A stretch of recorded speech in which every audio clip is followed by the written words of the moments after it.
სოკოებით მომრავლებული სხვადასხვა მედია NGO-ები და მედიის დამცველები და კინწურაშვილები და მსგავსები, რომელიც მილიონებს იღებდნენ და გვაჩვენებდნენ წლების განმავლობაში თითქოს რაღაც სიტყვის თავისუფლების და მედიის თავისუფლების მცველები არიან, დღეს აქვს გაკრინტული ხმა. ვინმეს ერთი ხმა მათი გაგიგონიათ და რა მოხდა სინამდვილეში? მოხდა ის, რომ უცხო ქვეყანა თავს დაესხა ქართულ მედიას.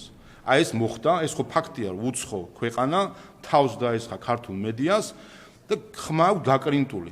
სწორედ ეს არის ყველაზე კარგი ილუსტრაცია, რომ ეს NGO-ები არიან უცხო ძალის ინტერესების გამტარებელი საქართველოში, ხმას არ იღებენ, იმიტომ რომ ფულს იღებენ მათგან, ვინც დღეს თავს ესხმის ქართულ მედიას. ამიტომ ეს არის კიდევ ერთი დასტური, რომ უცხოური ფულით საქართველოში შეგვიქმნეს მეხუთე კოლონა, რომელმაც როცა მიიღებენ შესაბამის მითითებას მოლოტოვის კოქტეილები უნდა ესროლონ საქართველოს პარლამენტს და პოლიციელებს, როცა საჭირო გახდება თავდასხმებზე უნდა ჩუმად იყვნენ, რომ გაამართლონ მათი დამფინანსებლების ქმედებები. ეს არის ფაქტი, რომ საქართველოში მოქმედებს მეხუთე კოლონა, რომელიც უცხოეთიდან ფინანსდება და ეს არის მტკიცებულება. დღემდე არც ერთმა მედია უფლებების დამცველმა კოალიცია, ორგანიზაციამ, რა ვიცი, ლეგიონია მათი სახელი, არც ერთმა ხმა არ მოიღო, როცა უცხო ქვეყანა თავს დაესხა ქართულ მედიას.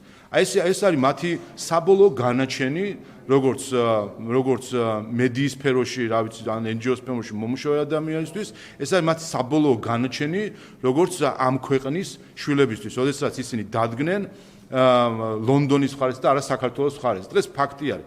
დღეს ვინც ამ საკითხზე მათ შორის და სხვა საკითხებიც იყო ამ დღეებში სანქციების სტატუსების მოთხოვნასთან დაკავშირებით. დღეს ვინც ჩუმად არის და